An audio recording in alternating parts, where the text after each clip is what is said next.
Hello বন্ধুরা, এই দেখো খাসির মাংস রান্না করছি। ভালো করে আগে প্রথমে এটা ধুয়ে নিতে হবে পরিষ্কার করে, তারপর লেবু দিয়ে কিছুক্ষণ মেখে রাখতে হবে।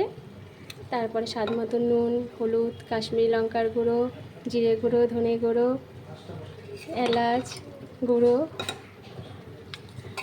মেখে নিয়ে ভালো করে সরষের তেল দিয়ে মেখে নিতে হবে।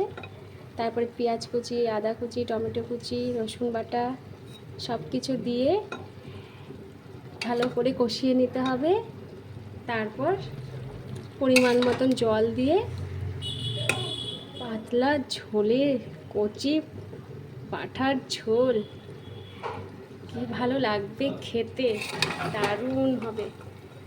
গরম ভাত বা ফ্রাইড রাইস দিয়ে জমে যাবে, আর সাথে সেদ্ধ করা আলু।